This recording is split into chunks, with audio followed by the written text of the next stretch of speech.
The Great Disruptors.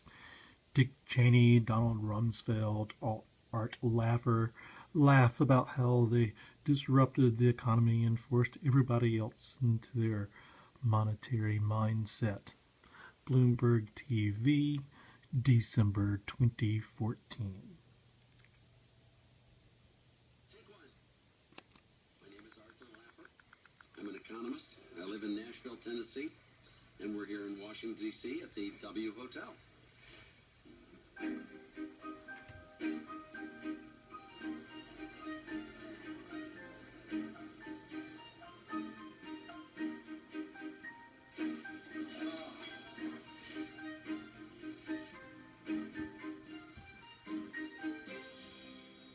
I was in the OMB. I was the chief economist of the OMB then, and I found my friends up there in the OMB really boring, so I always came down and hung out with the OEO people.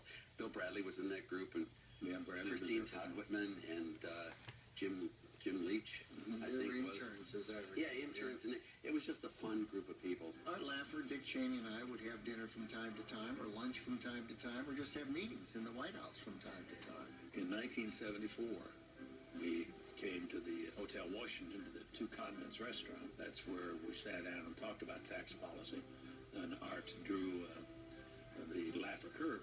I invited Jude Winniski, who was a writer for the Wall Street Journal at the time. He passed on. But he kept all the records of this stuff. And in an article much later, it was called Taxes, Revenues, and the Laffer Curve, he recounted this dinner. And so it was the four of us. And that is the dinner we're talking about today. During that time, what we were trying to do, obviously, was manage this transition from the Nixon administration to the Ford administration. And there'd never been anything like it. And the country was faced with some serious economic problems, and what was coming up through the system was not what I felt represented the direction the country should go. And it was in large measure coming, I think it's safe to say, from speechwriters as opposed to economists. We were spending a lot of time on the economic. Yeah, we need a new American century. We were still doing it at Vail at Christmas time. I remember that very well. We spent a lot of time in ski clothes in the living room of the house that Ford was renting. Yeah, the Bass House. Jerry Ford was proposing a tax increase, a 5% tax surcharge. And so I was talking with Don back then, who was chief of staff, and Dick, who was deputy chief of staff. I said, look, guys, you're not going to get 5% more revenue with a 5% tax surcharge. Now, you may get 4% more revenue, you may get 3%. You might also lose revenue because the tax base will shrink. I drew that little curve on a napkin to illustrate that. It's one of those events that stuck out in my mind because it's not every day you see somebody whip out a Sharpie and mark up, the cloth napkin at the dinner table. Yeah, he was that way. He drew on a lot of napkins. My recollection is we were in the restaurant downstairs, sitting at a table about like this, and you drew the curve on the napkin. I was struck by it when you did. I never got the napkin. But I have the napkin that was that's in the Smithsonian was to Don Rumsfeld from Arthur Laffer. And why, if I did that, would Don not have picked it up? I don't want that trash. I had to deal with this all the time. But I do all these mathematical models of the effects of taxes, which, if you know the math, it works out pretty nicely, but it doesn't have the sort of the bite, the flavor of the real world. So I would develop all of these anecdotes to try to illustrate the economics, one of which was the Laffer curve, which if you tax people at 100%, no one will work because they don't get an incentive to work, and the government will collect no revenues. If you tax people at 0%, everyone will work like mad, but you're not collecting any revenues. Well, So basically, everybody is money-based. It's all about the money. Nothing else matters. With a tax rate of 100%, they're going to collect zero revenue and shut down the economy. It had the power of simplicity. It was a truth that could be expressed in a paragraph.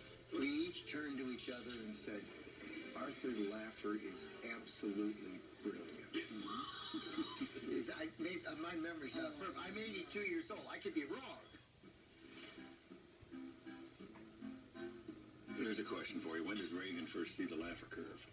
Well, Reagan, I used to have, like with you, Don, I used to have lunch with Reagan during the 76 to 80 period. He'd come in, just the two of us, and he'd come in with all these paper stacks and with paper clips and ask me questions about it. Marty Anderson wrote in the book Revolution. He remembered the day understood it. And he said, I just saw the president, but I don't remember that, to be honest with you. I remember doing that with the president. But politics is where the rubber hits the road. I'm not held responsible for public policy. I'm this guy sitting at the dinner and I go home at night. They actually are held accountable. But they understood what I said. They understood the context in which it was done, and then they had to take those ideas and blend them with the politics in the real world. It clearly had an impact on the way, at least on our side of the aisle, people began to think about economic policy and tax policy and revenues and growth. So it was, for me, it was a significant moment in my own development, if I can put it in those terms. It was so simple and so compelling that the traditional liberal view was contested. The traditional conservative view of it was contested. It's not Republican, it's not Democrat, it's not liberal, it's not conservative, it's not left-wing, it's not right-wing. It's economics. Okay, vertical axis, horizontal axis, tax revenues. Vertical is the tax rate, in case you forgot. And the curve goes out like this. You may not remember that. It's a bell curve. It's a bell curve, yeah. Here's 100% right here.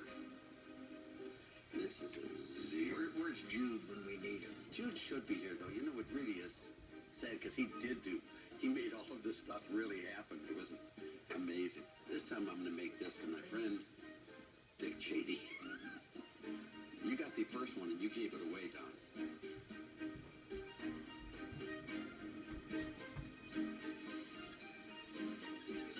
Pardon me? Oh, you're seeing This time I'm going to get the It's next. going to go to the Cheney Museum. That's right. Old friends are the best friends, and there's no question but that we've all three been friends for many, many decades now. Something, I suppose, exceeding 40 years, 4 decades. These are my two favorite people, as you can tell. As long as we agreed with him, he liked us. Don Rumsfeld and I have been close friends for 40 years. He fundamentally changed my life, got me off the academic track and into politics and government. Art's, say, one of the more interesting personalities around, and so have lunch and somebody else paid for it. Yeah. What does it say?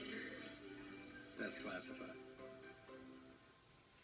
And I thought they believed there is no such thing as a free lunch. Sure is funny how you can manipulate people with money, greed, and fear.